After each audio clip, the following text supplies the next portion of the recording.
Pai, obrigada, Senhor, porque nós estamos reunidos aqui em família, Senhor, a nossa família, família 100, e nós vamos conversar um pouco sobre aquilo que o Senhor tem falado aos nossos corações.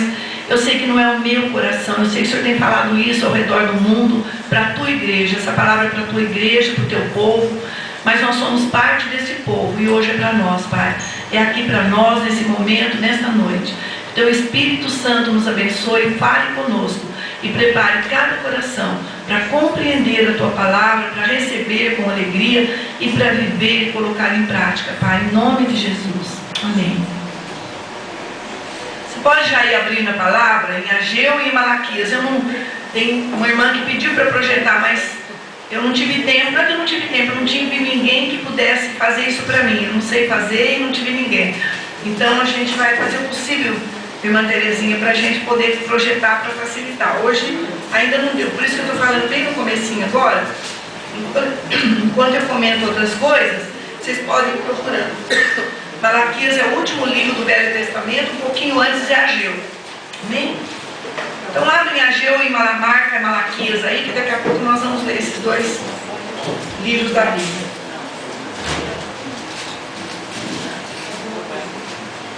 A Igreja de Cristo, como eu falei de manhã, irmãos, ela se encontra hoje. Quem se lembra do que eu falei de manhã? A Igreja de Cristo hoje se encontra aqui no Brasil e em muitos países, em muitos lugares, mas nós vamos falar do nosso país e descendo para a nossa cidade e para nós aqui. Ela está corrompida. O mundo corrompeu a igreja. O mundo entrou na igreja. Em vez da igreja sair, como o Léo falou, ir para o mundo, né? A igreja ficou quietinha no cantinho dela. Somos um pequeno povo muito feliz, né? Um povo protegido por Deus, um povo seguro, né? Um povo fechadinho e guardadinho numa caixa. Não. A igreja, no grego, né? Que a igreja, a tradução da palavra igreja é saindo para fora. É Márcio, grego? Não sei se é. Tem uma das línguas hebraicas, grego, que é saindo para fora. A igreja tem que sair para fora. Se ela não saísse das quatro paredes, lá em Atos, nós não teríamos chance de conhecer Jesus Cristo e de ser salvos. Amém? Se nós não sairmos da cidade de São Carlos, nós igreja, nós aqui, e a igreja de Cristo na cidade, muitos vão para o inferno porque não vão ouvir a palavra de Deus. A igreja tem que sair, ela não pode ficar fechada, né? Então nós não somos, como o Léo falou, fechadinho numa caixa ou numa parede. Nós somos um povo que tem que sair e falar do evangelho lá fora. Como nós não fazemos isso, então Satanás traz o mundo para dentro da igreja, com moda, com tantas coisas que o mundo cria para chamar a nossa atenção, para nos distrair. O diabo pode não nos levar para o inferno, irmãos, mas pode nos distrair e impedir que a gente faça a obra de Deus. Amém? Ele pode não tirar você do céu, mas ele pode impedir que você chegue lá com seus talentos e entregue para o Senhor os seus talentos duplificado, triplificado, 100 vezes mais daquilo que ele te deu. Se ele te deu uma semente, né? Multiplicada por 100. Como foi no começo da igreja, né? Quem não estava aqui de manhã, eu fico impressionada quando eu leio lá em Atos, no comecinho, quando Pedro pregou logo depois do Pentecostes. Por isso que nós precisamos do Espírito Santo. Antes do Pentecostes, Pedro era aquele que cortou a orelha do soldado, né? Aquele Pedro bruto. Tem gente que acha que Pedro continuou assim, não continuou, não. Ele continuou sendo ousado. Ele era ousado. Antes do Espírito Santo na vida dele, ele queria cortar a orelha do soldado. Ele era o quê? Pavio curto, como a gente chama hoje, né? Qualquer coisinha deixava Pedro assim, transtornado. Ele estourava fácil. Depois que ele foi batizado com o Espírito Santo, ele se tornou manso, porque o Espírito Santo é manso. Amém? Nós precisamos do batismo com o Espírito Santo, da plenitude do Espírito Santo, nos encher. Batismo não é uma vez, não é assim, o Espírito Santo vem, te batiza e acabou. É todos os dias buscando nos encher, bebendo da água, dos rios da vida. Nós temos que encher nosso coração, nossa mente com o Espírito Santo de Deus, porque assim nós vamos fazer aquilo que Ele quer e não aquilo que a nossa carne pede. Amém, irmãos? Se a gente deixar a carne é difícil, hein? Igreja, eclésia, chamado para fora. Chamados para fora. Obrigada, Márcio. Igreja, a palavra é eclésias, eu tinha esquecido disso. Saindo para fora, né? Chamados, olha, mais forte ainda, chamados para fora. Então nós somos chamados para sair da nossa própria vida, para servir o Senhor pregando o Evangelho, e principalmente para sair de um casulo de cristão. Cristão não fica no casulo, cristão sai, ele recebe Jesus e ele, o casulo, né, abre e ele sai e voa como borboleta. Amém, irmãos? Nós somos esse povo, um povo chamados para fora. Só que a igreja não tem feito isso. A igreja tem se deixado prender. O inimigo tem fechado a igreja e convencido a igreja e mentido para a igreja que ela tem que ficar fechada, quietinha, né? Ela não pode se contaminar com o mundo, ela não pode fazer o que o mundo faz, claro que não. Mas ela pode ir lá avisar o mundo que tudo que eles fazem está errado. Tudo que o inimigo tem feito eles fazerem errado. Nós podemos sair sim, estar com o mundo sem estar sendo contaminado pelo mundo. Mas infelizmente a igreja de Cristo, de um modo geral, foi contaminada e hoje ela está contaminada pelo mundo. O mundo tem entrado nela. Mas graças a Deus que a raiz da igreja está em Jesus. Amém? A raiz santa é Jesus. Então, nós somos santos porque Ele é santo. E nós podemos sim deixar o mundo, tirar tudo que o mundo tem se infiltrado e trazido e nos purificar para sermos a igreja que Jesus quer nesses últimos dias.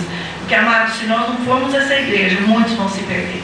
A Bíblia diz que até os escolhidos podiam ser convencidos, né? Até os escolhidos podiam ser enganados se não estivessem firmados na rocha que é Jesus. Amém? Então nós precisamos ser a igreja que Deus espera de nós. E Ele tem uma palavra de exortação para nós essa noite. As áreas que precisam ser restauradas na igreja. Então, antes de ler, vamos ler primeiro. Vamos ler então, Ageu 1 e 2.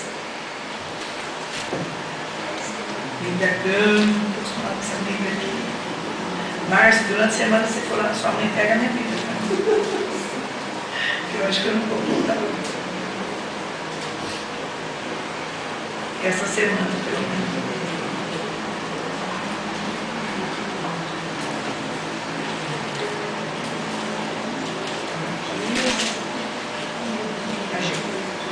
Vamos ler Ageu 1. Gente, eu vou ler um pouco longo, presta bem atenção, acompanha na sua Bíblia para você não se perder, amém? Ageu repreende o povo por causa de sua inércia e o exorta a reedificar o templo. Será que nós estamos vivendo um tempo de inércia? Um tempo de dormência? Um tempo desligado, parado? Quem acha que a igreja está assim? Não só a nossa, mas de um modo geral. Está assim. Está assim. E aí nós podemos lembrar do que Paulo falou, né, aos Efésios. Desperta, tu que dormes e Cristo te esclarecerá.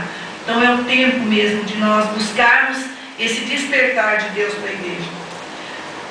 No segundo ano do rei Dario, no 6º mês, tem uns nomes meio esquisitos aqui, mas não se preocupe com eles não. Veio a palavra do Senhor pelo ministério do profeta Ageu a Zorobabel, filho de Sealtiel, príncipe de Judá, e a Josué, filho de Josadac, o sumo sacerdote, dizendo: assim fala o Senhor dos exércitos, dizendo: este povo diz, não veio ainda o tempo em que a casa do Senhor deve ser reedificada. Irmãos, é tempo de reedificar a casa do Senhor ou não? Eu quero um não bem forte. Quem acha que é? É tempo de reedificar a casa do Senhor. Essa palavra para nós. Deus falou comigo de madrugada sobre essa palavra. Não era isso que eu tinha preparado para compartilhar esse final de semana que eu falei para o Alex, mas Deus trocou. Eu acho que no outro dia vai a outra palavra. É tempo de nós voltarmos, de nós olharmos para a igreja de Atos, que é o nosso modelo, e lembrar que nós estamos longe dela. Como o Léo falou, nós estamos distantes dela. E nós precisamos ser essa igreja. E a igreja que deve ser edificada, como eu disse, não é a construção. Não é a reforma desse salão. É a igreja espiritual. É a casa de Deus. Casa de Deus não é esse lugar. Casa de Deus somos nós. Amém? Mas, porque nós estamos no mundo, nós somos carnais, somos homens, né? Temos frio, temos calor, né? Nos cansamos, então nós precisamos de cadeira, de um lugar coberto, de um lugar que nos abrigue do frio. Nós precisamos disso, mas nós precisamos, não Deus. Amém, igreja? Então nós somos a igreja, mas ainda estamos na terra, e por isso nós precisamos de um lugar. Amém? Veio, pois, a palavra do Senhor pelo ministério do profeta Ageu, dizendo: é para vós tempo de habitardes nas vossas casas estucadas, e esta casa há de ficar deserta. Deus está querendo, irmãos, lembrar a gente que Ele deu uma palavra para a gente há 3 anos atrás. Saiam pelas ruas e atalhos dessa cidade e tragam aqui os pobres, aleijados, cegos, mendigos. Está lá em Lucas. Só aqui, no sentido espiritual, os cegos espirituais. Claro que Deus pode abençoar também, né? Os fisicamente assim. Mas eu creio que Deus falou dos cegos espirituais, dos mancos espirituais, daqueles que estão perdidos e não sabem o caminho para encontrar Jesus. Amém? Ele deu essa palavra para nós, para sairmos com as células. E hoje nós estamos com apenas uma célula. Ela é uma semente que Deus falou que não é para parar, porque senão nós perdemos a visão da célula. Então nós vamos continuar, porque é a célula que vai ser a igreja do futuro. A igreja, quando a igreja for perseguida aqui no Brasil, como já está sendo em outros países, é com as células que a gente vai sobreviver de grupinhos pequenos. Amém? Então, amados, é tempo de nós habitarmos em nossas casas estucadas. Eu não acho que Deus quis me dizer nesse texto, porque a minha casa é estucada ou a de vocês, né? Acho que todas as casas são assim. Mas Ele está falando da nossa vida. Nós temos nos preocupado muito com a nossa vida, né? A Bíblia fala que nós podemos nos preocupar tanto com o que comer, com o que vestir. Claro que nós precisamos disso. Mas nosso Deus providencia, e providencia de maneira tremenda. Precisamos de um carro para nos locomover. Tudo é longe hoje. E a nossa geração é uma geração fraca, né? Então nós precisamos desses recursos. Mas Deus está falando aqui da nossa casa espiritual, da nossa vida. É a minha vida, é a sua vida. Nós temos nos preocupado em cuidar muito bem de nós. Hoje quase todo mundo faz academia, anda bastante, né? Procura tomar muita água, com medo do corpo morrer. Mas a Bíblia diz que se esse corpo morrer, o que a gente tem a perder, né? Se os homens nos matarem, o que a gente tem a perder? A gente tem que se preocupar com a nossa alma. Para onde nós vamos? E como nós vamos, e como nós vamos estar quando nós apresentarmos a Deus. Então eu creio que Deus está falando da nossa casa espiritual. Amém, igreja? Como é que está? Olha cada um para a sua própria vida. O que você tem buscado mais? Onde está a sua escala de valores em relação à igreja de Cristo? As coisas do Senhor estão em primeiro lugar? Ou a sua casa espiritual, a sua vida está em primeiro lugar? Você tem que cuidar de você, sim. Porque se você não estiver bem cuidado, você não pode servir o Senhor. Doente, né? Sujo, mal cheiroso. A gente tem que se cuidar, tomar banho.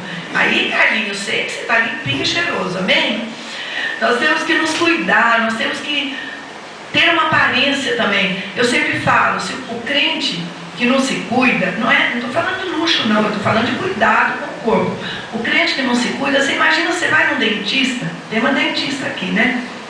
Aí chega lá, ela fez uma cirurgia, está com um avental todo cheio de sangue, sujo, seco, já de 3 semanas, né? O negocinho da água lá está cheio de sujeira. Eu já fui lá em Campinas, num lugar assim, dei as costas e fui embora, fiquei com medo. Gente, você acha que você vai ter segurança de ser atendido por esse dentista? Eu acho que não. Você vai num açougue, a mesma coisa, né? Cheio de mosca ali onde... Eu lembro quando eu fui para o Chile, meu Deus, eu comi carne lá, mas nem fui pagasse, porque lá é carniceria de verdade. Você passa assim na rua, tem assim, pelo menos nos lugares que nós andamos, que a gente foi para o evangelismo, nós fomos para o morro, os lugares perigosos lá, nós não fomos para um lugar bonito não, só fomos passear um pouquinho, né? Mas assim, tem umas tábuas assim, muito cheia de sangue preto, sangue velho, e ali eles batem o martelo, sabe aquelas tábuas imundas, e tudo aberto, tem só uma coberturinha de lona assim, e ali eles batem o martelo, e a machadinha, e corta, e serra a carne, e vende, enfia lá no papel e vende para o povo. O lugar que fica o pão é um negócio de madeira, tudo aberto, né? De noite os ratos, as baratas visitam, a gente sabe que às vezes comprava pãozinho duro vinha mordidinho na ponta. Então, né, Renata? Você lembra disso? Pãozinho duro, tipo uma bolacha dura. Uma vez nós pegamos eu e a Márcia, estava mordidinho na ponta. Mas o lugar lá era muito feia a coisa, muito sujo. Gente, não é isso que Deus quer da gente. A gente tem que se cuidar. Não estou dizendo para a gente não se cuidar. Mas não pode estar em primeiro lugar isso. Eu tomei banho de manhã, não deu para tomar à noite. Eu vim assim mesmo. Se eu fosse rígida com isso, eu não viria. Não viria no horário que eu combinei aqui com o André. Não, eu tenho que tomar outro banho. Eu tomaria, mas não deu tempo. Então tem momentos e situações. Eu lembro quando a gente evangelizava com jovens nas favelas aqui de São Carlos, muitas vezes a gente vinha direto de lá para o culto da noite. Tinha uma irmãzinha lá da Batista que tinha na época um barraco, né? Graças a Deus hoje ela está melhor, tem a sua casa. Mas eles tinham chegado do Paraná e ela fazia um cafezinho da tarde, fazia pão caseiro, num forninho lá de barro, a gente comia de lá, a gente vinha direto às vezes para o culto, sem banho, de calça jeans e camiseta, com versículo bíblico que a gente ia evangelizar. Então, tem momentos que a gente tem que pôr Deus e a sua obra em primeiro lugar. Amém, igreja? Nós temos que pôr a igreja em primeiro lugar. Vem, visita em casa. Olha, visita, agora eu vou para a igreja, você quer ir comigo? Você quer ouvir a palavra de Deus? Vamos comigo. Senão você fica à vontade aí. Geladeira tem comida, fruteira tem fruta, fica aí à vontade. Daqui a pouco eu volto. Mas agora é o meu horário de cultuar o meu Deus. Agora é o meu horário de cultuar o meu Deus. É isso que é colocar o Senhor em primeiro lugar. Ai, uma dorzinha de cabeça, né? Um friozinho. Nós não derretemos na chuva, nem na neve vai nos matar. Aqui não tem neve, né? A igreja perseguida, sim, caminha na neve, ó, horas e horas, muitas vezes com o sapato furado, para se reunir num grupinho, para louvar a Deus e para ouvir a palavra de Deus. Nós temos muito conforto aqui no nosso país. Não tem motivo, gente. Não tem motivo. Entrega para o Senhor os empecilhos e vai. Vai aonde Deus quer que você vá. Seja aqui na reunião, seja numa visita. Sai da toca. Sai da toca. Porque a igreja foi chamada para sair para fora.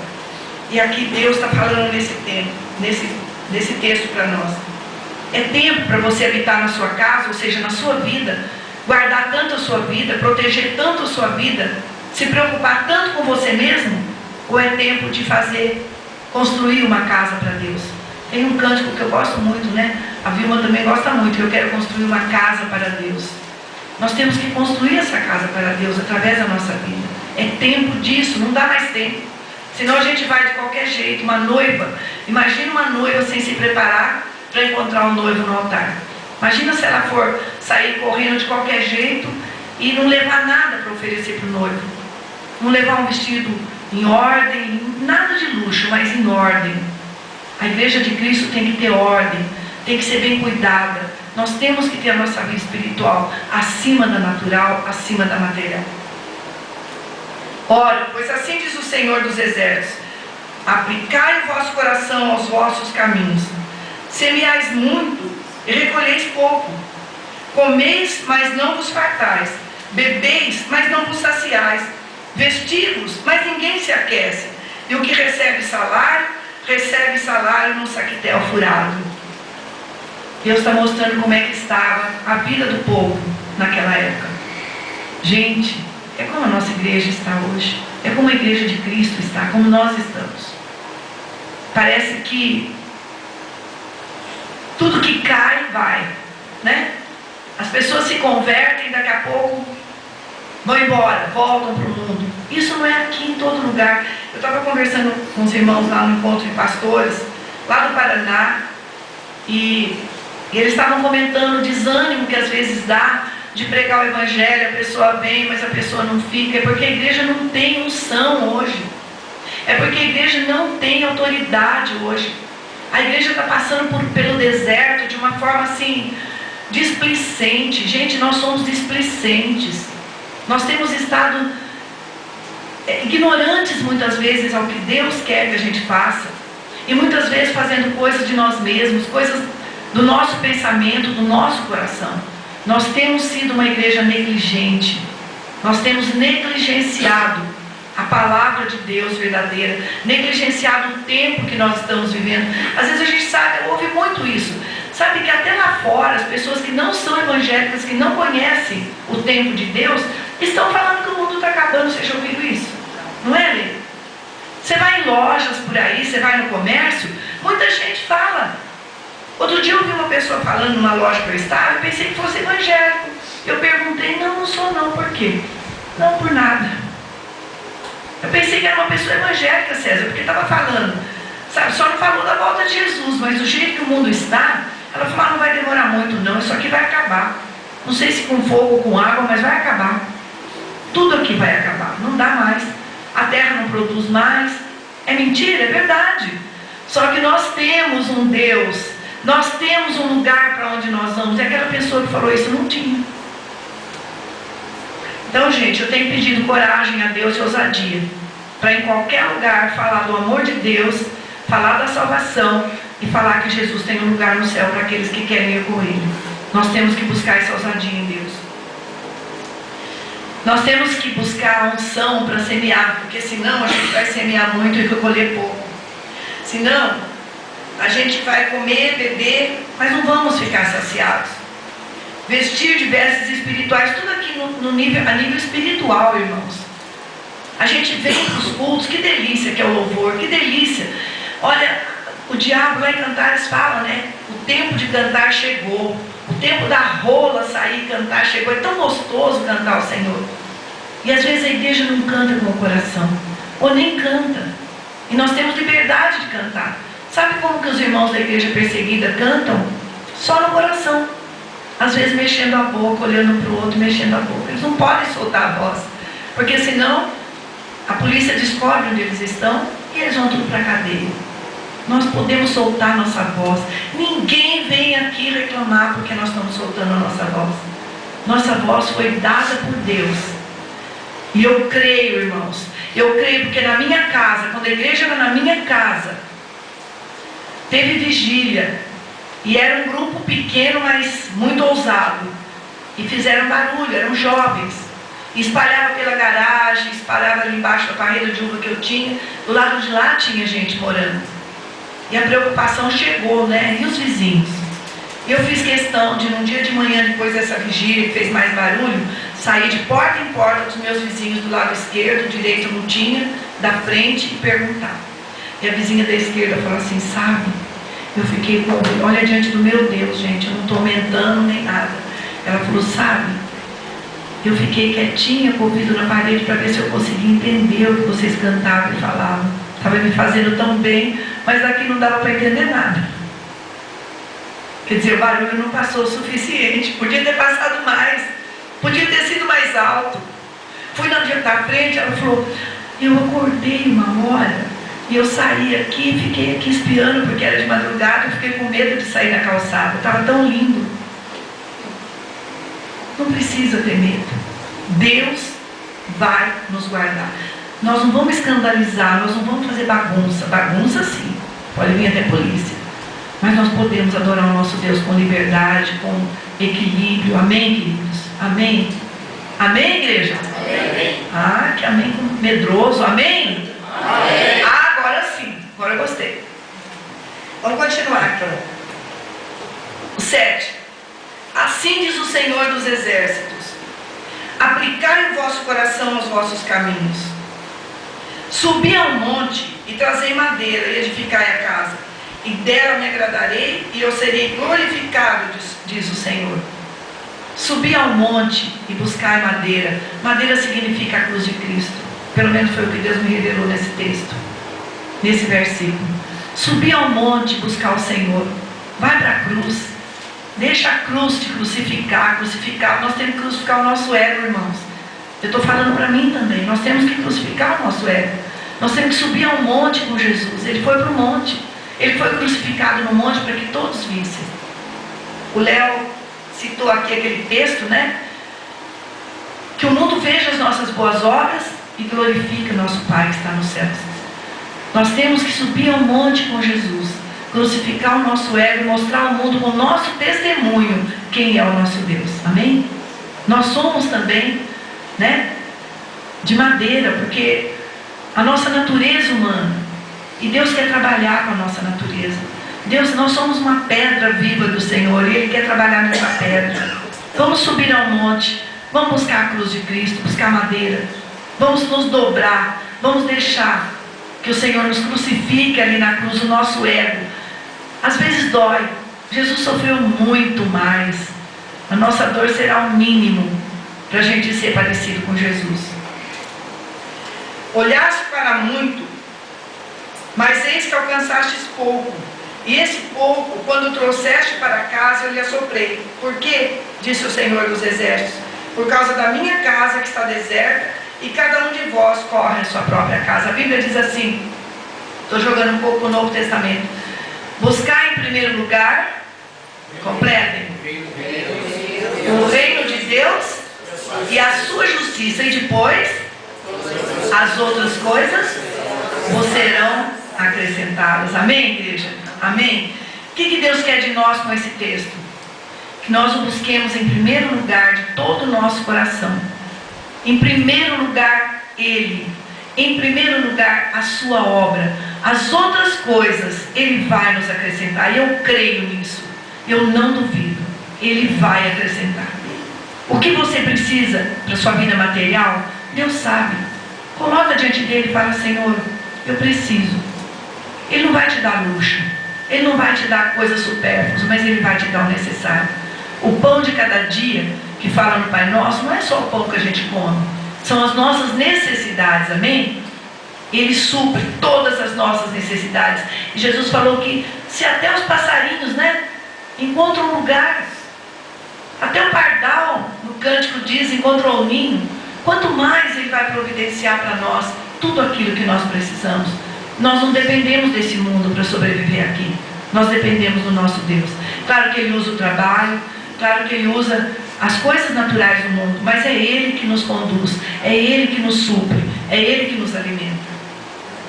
Por isso Ele retém os céus. Por quê? Porque nós colocamos as coisas dele em segundo plano, até lá embaixo, em último plano. Aí Ele retém o orvalho. O que Ele disse aqui no texto? Por causa da minha casa que está deserta, cada um de vós corre a sua própria casa. Vocês olham para mim, mas olham para muito, mas alcançam pouco. Trazem para casa, mas eu sopro, eu assopro, eu tiro para vocês sentirem que vocês precisam de mim. E por que tudo isso? Por causa da casa dele, que está vazia, que está deserta. Gente, Deus quer a casa dele cheia. Vamos parar de achar que nós somos um pequeno povo muito feliz. Deus quer qualidade com quantidade, amém, igreja? Ele mandou eu dizer isso hoje. Ele quer qualidade com quantidade. Está escrito lá em Lucas: saí e buscai os mancos, os coxos, os cegos, para que a minha casa seja cheia. Ele quer encher a casa dele. Ele não quer que o inferno seja cheio, Ele quer o céu cheio. E se Ele quer encher o céu, Ele tem que encher com a igreja aqui na terra, amém? Amém, gente? Amém. Então nós aqui no pequeno grupo, nós temos que multiplicar o que Deus tem nos dado. Nós temos que colocar em primeiro lugar a obra dele, e Ele vai nos dar muita gente. Nós temos que colocar a nossa vida diante dele, nos consagrar, para que nós possamos cuidar de pessoas. Aí Ele pode mandar muita gente para cá. Ele retém o orvalho e a terra retém os seus frutos. Olha aí, a terra retém os seus frutos. Por quê? Porque a igreja não está preparada. E nós temos igrejas com multidões de pessoas. Mas uma vez Deus me deu uma visão de uma máquina que fabricava pessoas na casa dele. Mas eu via como bonecos que caíam sem olhos, sem boca e sem nariz. Sabe, eu sempre descrevo mais ou menos essa visão que eu tive como aqueles bonequinhos que a criança faz. Ela faz uma bolinha, depois dois círculos mais compridinhos, depois um mais compridinho, e depois os dois círculos compridos, que são os pés. E era assim que os bonequinhos caíam da máquina, um atrás do outro, bem cor de rosa, cor de chiclete, um atrás do outro. E Deus falava para mim: estão fabricando gente para encher a minha igreja. Mas essas pessoas não têm olhos para ver, não têm nariz para sentir, para respirar, e não têm boca para falar e para comer. Não vai durar muito, esse povo vai morrer. Então a gente vê grandes multidões, mas dessa grande multidão, nem todos nasceram da água e do Espírito com Jesus. Nem todos. Muitos estão enganados, muitos estão indo atrás de coisas que prometem, de coisas deste mundo, e logo logo vão morrer. Eles não podem respirar o ar que Deus dá. O Espírito de Deus nos dá um ar espiritual para respirar, e é isso que alimenta a nossa alma. A nossa boca espiritual é para falar de Deus lá fora, e é para comer o alimento que Deus nos dá. Os nossos olhos é para olhar para Jesus, nossos olhos espirituais, e para ver lá fora como Ele está vendo e onde Ele nos enviar. Mas essas pessoas não têm isso. São pessoas que continuam do mesmo jeito, com a mesma vida, servindo ao Deus, servindo a Satanás lá fora, servindo ao mundo, servindo à carne, e se deliciando muitas vezes com os cânticos agradáveis, com o povo de Deus, que é realmente povo de Deus, e que tem a simpatia que Deus deu para eles. Então eles vêm usufruir das coisas boas da igreja, mas eles não são parte do corpo de Cristo. Porque o corpo de Cristo é um corpo sacrificial, é um corpo sofrido, é um corpo que passa pela cruz, é um corpo que tem que ser trabalhado por Deus, burilado, né, Marcos? Você que ensina aí. Não é de qualquer maneira, irmãos. Não é com um cursinho de um mês e pronto, tem um líder pronto, tem um pastor. Não é. Olha, nós estamos há 30 e poucos anos no ministério, né, Alex? 30 e poucos anos. Fora o tempo que nós tivemos trabalhando em igreja tradicional, que eu tenho trabalhado com o ministério de crianças desde os meus 12, 13 anos de idade. Por 25 anos eu trabalhei com crianças. Mas depois que o Espírito Santo tocou minha vida, foi diferente. Eu comecei algo diferente na minha vida. Mas eu digo, irmãos, quanta coisa nós passamos e sofremos para ser trabalhados por Deus, e quanta coisa nós ainda estamos passando e sofrendo, porque ainda falta muito. Falta muito ainda para Deus trabalhar.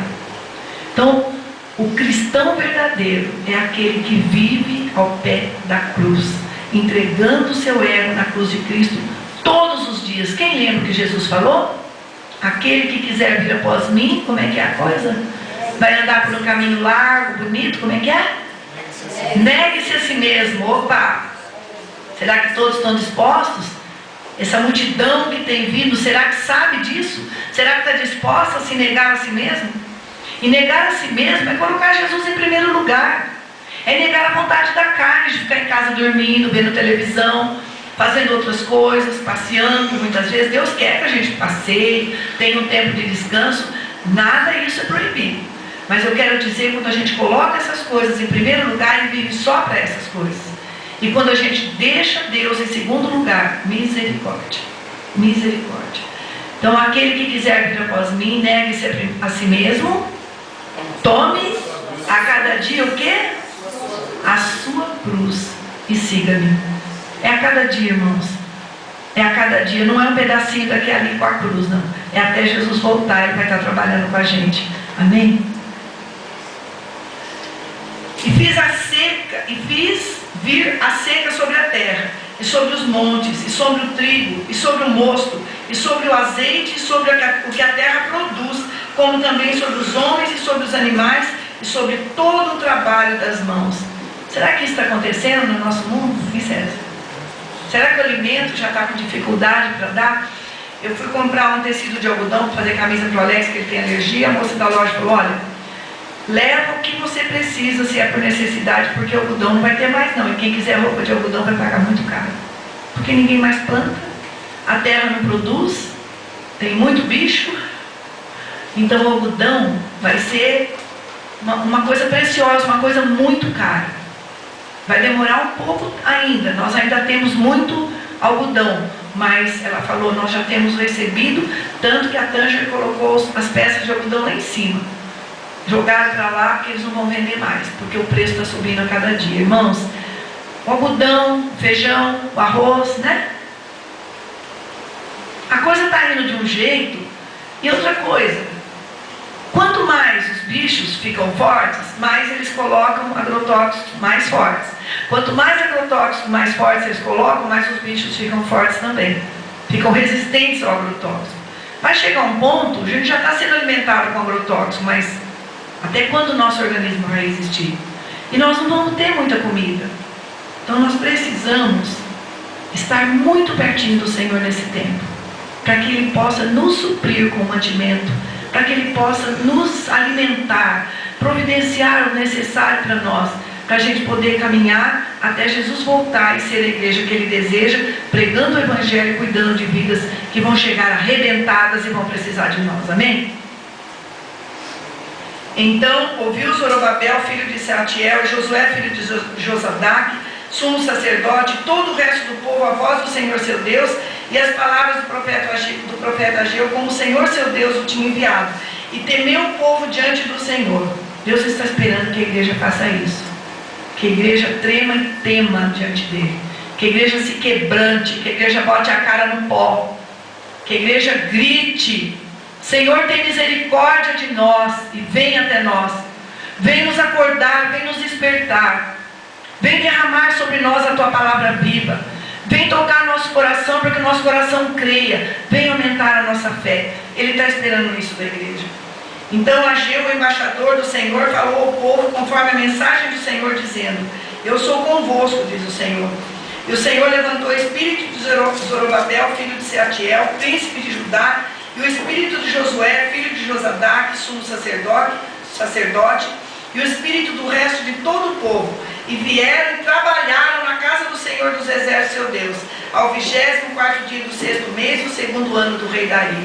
É isso que Deus está esperando de nós, irmãos. Que a gente se levante, que a gente creia nessa palavra, que a gente comece a trabalhar. Primeiro pregando o Evangelho, fazendo também o serviço na casa de Deus. Nós vamos precisar de muito do trabalho da igreja. Em breve eu creio, eu profetizo isso em nome de Jesus, que em breve nós vamos começar o salão aqui do lado. Vocês podem dizer amém? Amém. Em breve. E nós vamos precisar trabalhar. Quem sabe pôr a mão na massa. Nós não temos muito dinheiro. E Deus vai dar segundo a necessidade dele de trabalhar com a gente.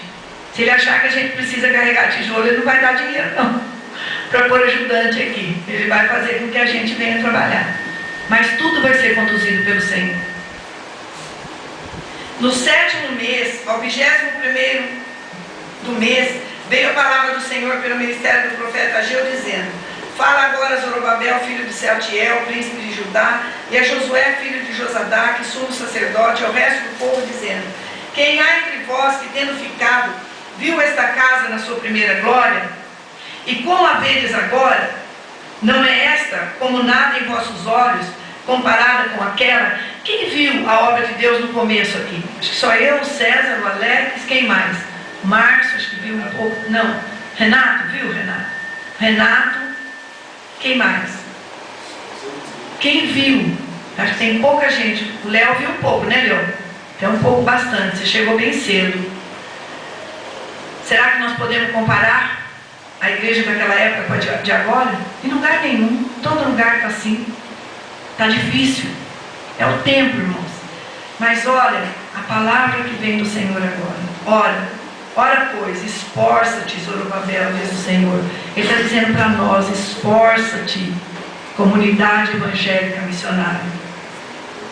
Esforça-te, Josué, filho de Josadaque, sumo sacerdote. E esforçai-vos todo o povo da terra, diz o Senhor, e trabalhai. Isso aqui é para toda a igreja, não é só para nós, não. Porque eu sou convosco, diz o Senhor dos Exércitos. Vamos dar uma glória a Deus? Glória a Deus, Ele está conosco. Amém? Segundo a palavra que concertei convosco quando saísse do Egito, e o meu espírito habitava no meio de vós, não temais. Porque assim diz o Senhor dos Exércitos, ainda uma vez, daqui a pouco, irmãos, farei tremer os céus e a terra, e o mar e a terra seca. E farei tremer todas as nações, e virá o desejado. Ai, como eu gosto de falar essa palavra. E virá o desejado de todas as nações. Vamos repetir? E virá o desejado de todas as nações. salvações do nosso amado Jesus Cristo. Oh, glória a Deus! E encherei esta casa de glória, diz o Senhor dos Exércitos. Minha é a prata e meu é o ouro, disse o Senhor dos Exércitos. A glória desta última casa será maior do que a primeira, diz o Senhor dos Exércitos. Neste lugar darei a paz, diz o Senhor dos Exércitos. Amém, igreja? Amém? Em breve, o Senhor vai fazer um reboliço nas nossas vidas, nesta igreja, na igreja dele. E eu creio, irmãos, que algo muito grande Deus tem para fazer conosco. Eu creio nisso. Eu creio nisso. E a glória da segunda casa vai ser muito maior, Léo, do que a primeira, do que nós vimos no começo. Porque Jesus está voltando e Ele está preparando a sua igreja, a sua noiva, para receber nos ares. Amém? Só um pouquinho em Zacarias. Malaquias, desculpa. Malaquias 1. Eu não vou ler tudo não, porque tem muita coisa. Gente, não vou ler tudo não, mas nós vamos ler daqui a pouquinho só sobre o dízimo. Eu vou falar aqui um pouquinho, eu vou ter outra oportunidade, eu vou ler depois Malaquias na terceira vez que eu voltar, bem? As áreas que precisam ser restauradas da igreja nesse tempo. Primeira, oração. O povo de Deus esqueceu o poder da oração, vocês concordam? O povo de Deus esqueceu a arma poderosa que nós temos na oração. Eu oro lá em casa, mas a oração lá em casa, na maioria das vezes, é para buscar socorro. O que vocês acham? É para pedir para nós mesmos. Aí nós voltamos na palavra de Deus. Nós temos buscado para a nossa vida em primeiro lugar. E a Bíblia diz: pedis e não recebeis, porque pedis mal para o quê? Gastardes nos vossos próprios deleites. A oração em casa, geralmente, é pela nossa família. Nós devemos orar? Sim, nós temos que continuar orando pela nossa família em casa. Mas o que Deus quer, gente, é oração pela obra dele, pelas nações, pelos missionários que estão no campo, que o diabo ataca diretamente todos os dias, né, Lê? Sim ou não? Sim. A oração que Deus está pedindo aqui, irmãos, que a igreja volte, é a intercessão, é o choro, é o clamor, é as lágrimas. Eu gosto muito quando Deus fala na sua palavra, que é para deixar um pouco o riso, para deixar um pouco a alegria e para chorar na presença dele. Tudo tem seu tempo. Tem tempo de chorar e tem tempo de se alegrar. E eu creio que o nosso tempo agora é mais de choro do que de alegria. É mais de choro, é mais de clamor, é mais de lágrimas. Vamos lembrar que a oração é a arma mais poderosa que a igreja tem. Amém? Eu quero desafiar vocês, sexta-feira que vem, aqui às 8 horas. Nós estamos aqui. Nós estamos aqui orando. Eu quero desafiar, principalmente aqueles que estão já aqui trabalhando com a gente, liderando com a gente. Venham orar na sexta-feira. Agora vai entrar as férias. Aí vai dar para quem estuda à noite, né? Pode vir também. O segundo é a fé. Aliás, a fé tinha que estar em primeiro lugar, nem sei, todas são tão necessárias, né? Mas, gente, a gente percebe que às vezes a fé está tão fraca, né? Está tão fria, está tão distante. E a Bíblia diz que se a gente tiver fé com uma sementinha de mostarda, nós podemos dizer ao monte: monte, arreda-te e vai para o mar. Isso vai acontecer. Eu não creio que isso aqui seja só espiritual, não.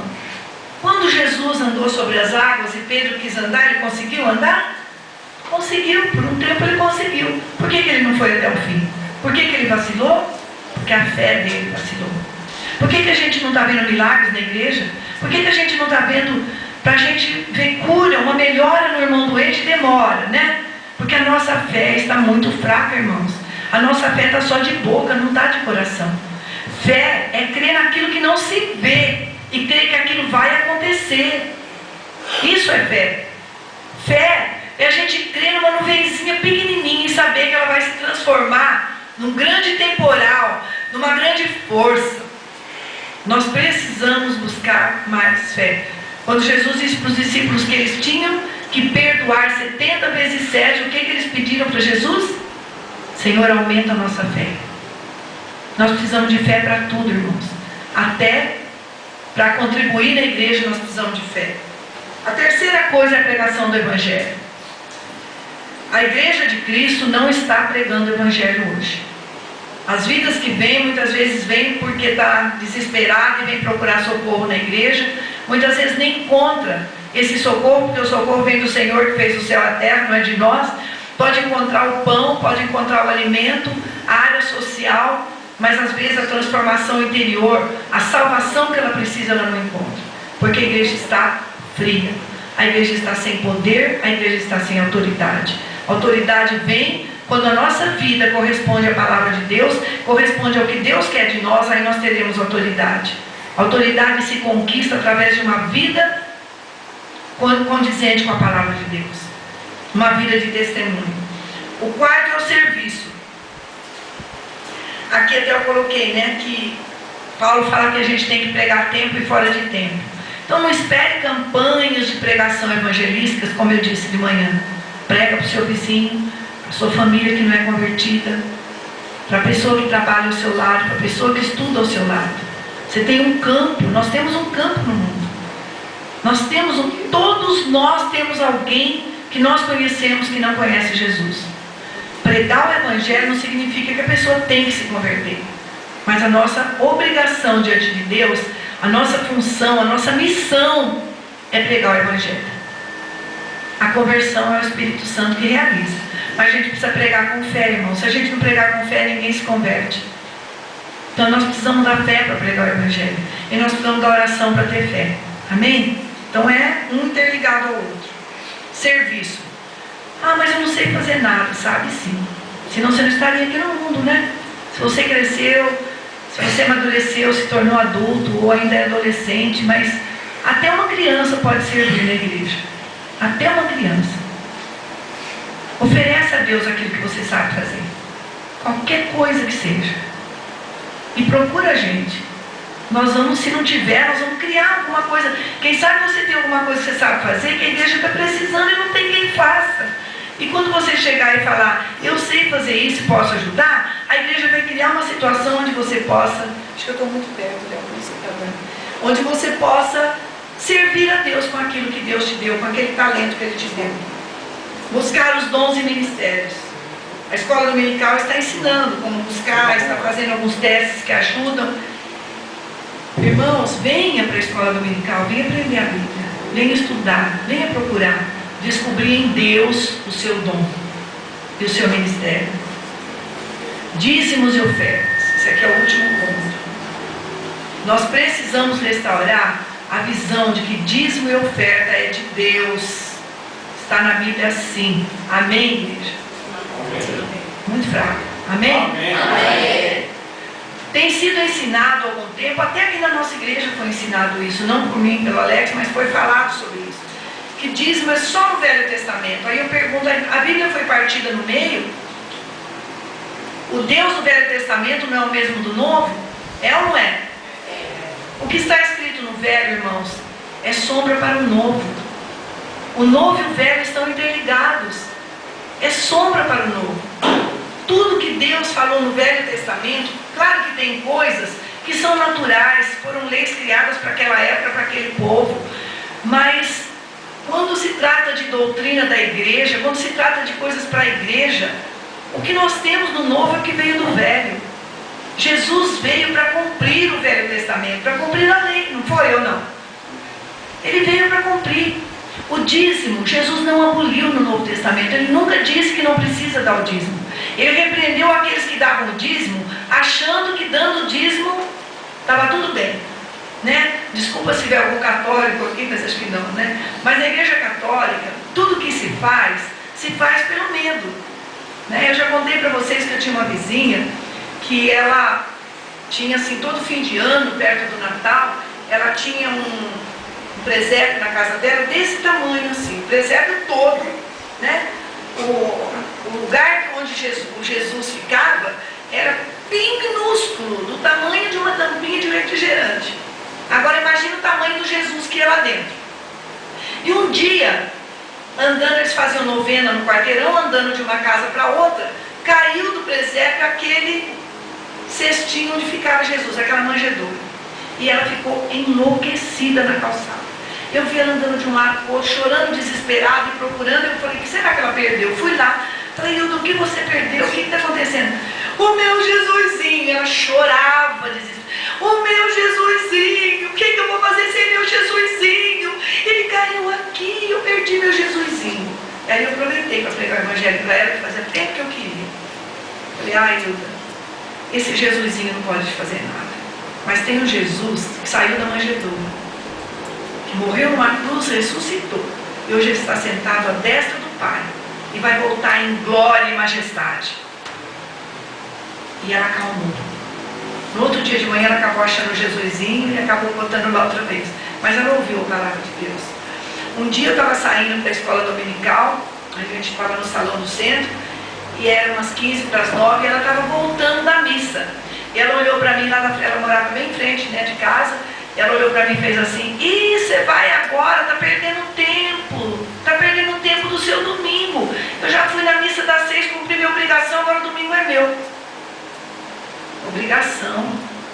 Nós não podemos servir a Deus por obrigação e nem por medo. Nós temos que servir a Deus por amor. E o dízimo é um ato de amor, irmãos. É uma atitude de amor diante do nosso Deus. Ele diz que Ele ama ao que dá com alegria. Jesus não aboliu o dízimo é o mínimo. Deus espera mais que o dízimo de nós. Ele espera ofertas alçadas, Ele espera oferta para missões. Jesus não aboliu o dízimo. Vocês creem assim? Amém? Amém. O dízimo é bíblico, sim. Ele não é uma troca como muitos... Eu estou terminando, viu? Ele não é uma troca como muitos pensam.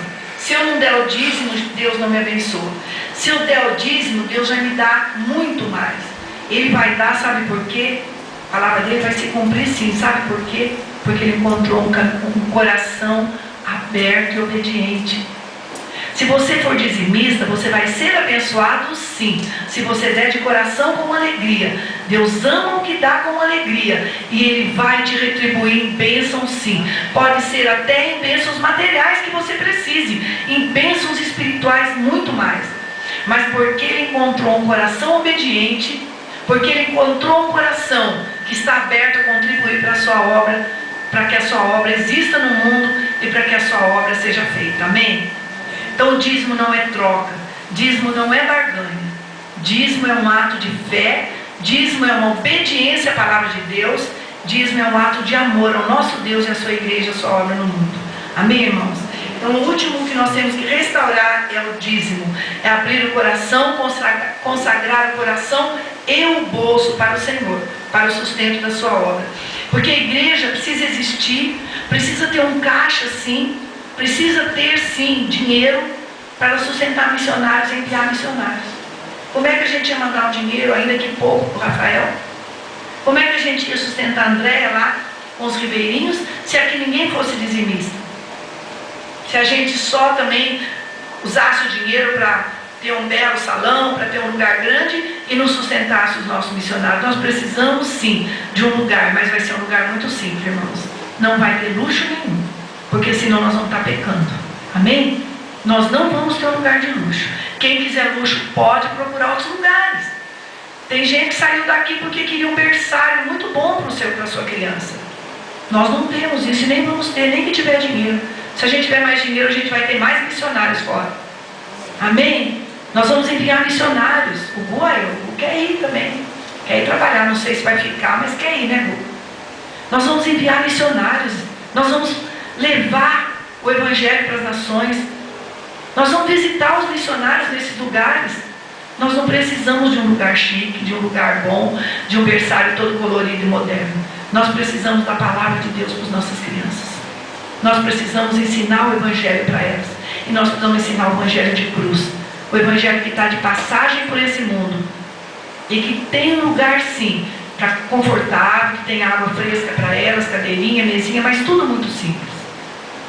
Essa é a nossa visão. E eu sei que tem gente que não está contente com essa visão.